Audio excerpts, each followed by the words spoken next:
Thanks, Pnina, very much for the insight, I think, into the targeting process and the tensions that sometimes can exist between the legal rationale and the operational requirements when you select targets in a very difficult environment. Thanks also for the paid announcement for the ICRC. It was very much appreciated.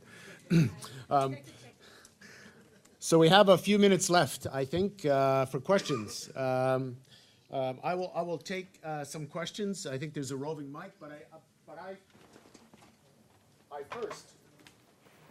I think this is going to work. It does work. I first want to pose a question of my own to the panel. I just want to explore. Let's talk about the other side for a minute. What I want to talk about is the obligation on defenders in urban environments. This concept of human shields and what precautions are they required to take? And I specifically want to get into this concept of passive protections and human shields. What is a human shield? How would you define that? And what are the obligations on the other side? Could I get some comments? Maybe we'll go in order of march here from left to right. Okay, is this on? Yes. Okay. Your microphone is making the noise, I think. Sorry. Okay. Well, you know, this is one thing that we didn't talk about. We've been talking about conducting military operations in densely populated areas solely really from the attacker's perspective. And of course, the defender does have obligations. This doesn't get talked about nearly enough. Both sides have precautions that have to be taken to protect their own population against attacks from the other side.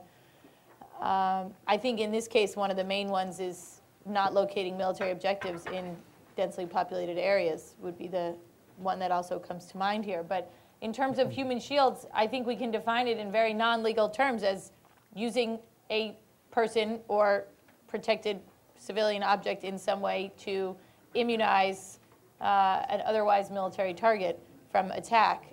And it doesn't matter whether the person wants to do it or doesn't want to do it, is voluntary, involuntary. You can't do it ever. I think the law is pretty clear. So the real question is, well, then what do you do?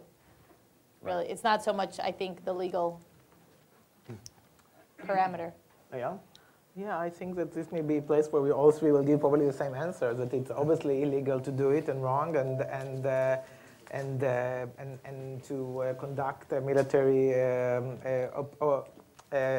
operation from civilian place without distinction, and etc. I think that we are aware, and I'm saying it now really at the most careful way without going into the bigger, that we are aware that it is a reality that when you have the situation between an army and other bodies which are not part of a state with an organized army, it will always be more like guerrilla nature in nature. Now you can say Hamas is a complicated situation because it's not just like a guerrilla organization, it also has governmental structure, but anyway, it will not change. So this is but more like a realistic analysis of what happens in reality in such wars.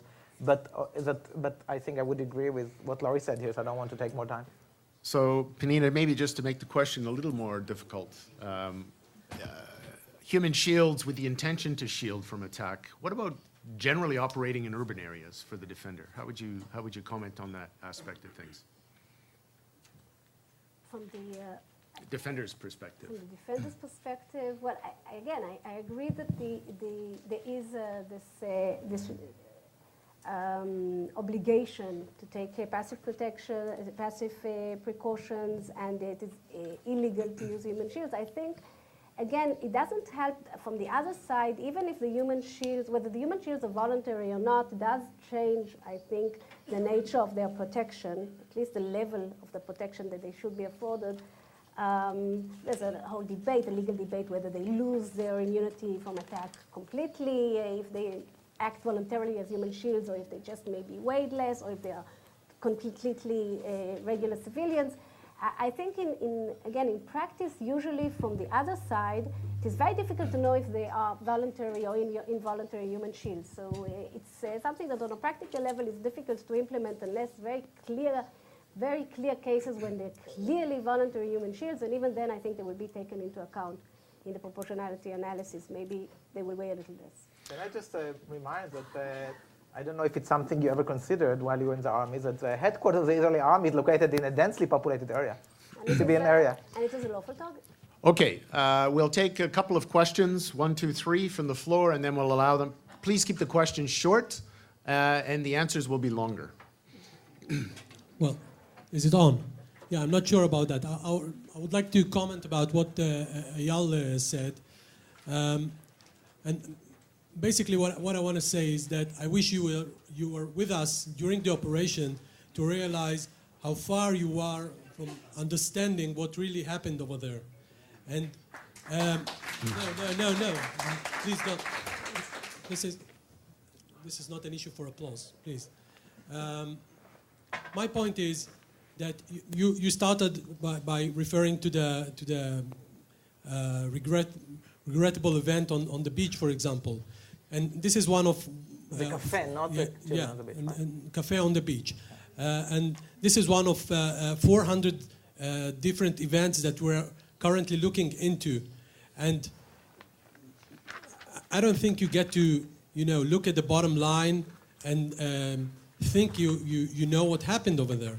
I mean, the process of investigating what happened in each and every separate event is much more complicated than that.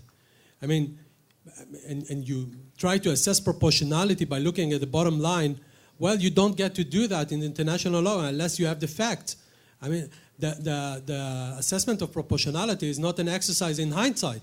Okay, you have to know exactly what the commander knew, what kind of intelligence did he have, and this is what we're doing at the moment. And I don't think it's very fair what you just done in your presentation. I don't know where you brought that quote from, the IDF spokesperson. I don't remember any such quote, and this was about the attack in the cafe, that there was a Hamas militant over there, and you decided that this is a clear case of disproportionate attack. I don't know where you got it from. This is one of the events that we're looking into. Now, you talked about warnings that do not render a target, a legitimate target, to a legal target. Well, obviously you are right. And if we use warnings in order to attack targets, we do so only in order to minimize the civilian harm.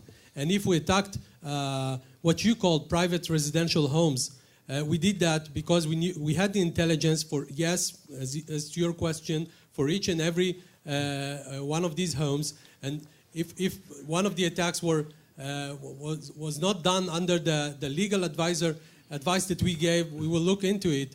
But we had the information, and you can look at the videos from the attacks. In many of these attacks, you will see secondary explosions after attacking the houses. You won't see any secondary explosions unless you have munitions in these houses. So again, you don't get to conclude what happened without having all the facts. Sorry, Colonel, I'm sorry, but I really do want to get two other questions. We're going to have lunch. It would be great to have this discussion, perhaps continue over lunch. Only one last issue. You referred to how the commanders relate to the issue of proportionality, and you mentioned an interview you once heard. Well, our experience is that our commanders never think of the legal threshold as the one they should use. They always have much higher thresholds. Their ethical, their moral thresholds are much higher than the legal thresholds, and will have the most common scenario is telling the commander, well, this is a lawful target, and they will tell you, there is no way I'm going to attack the target. In many cases, they'll have 5 senior Hamas militants and 2 civilians, and we say, no, we don't want to harm any civilians.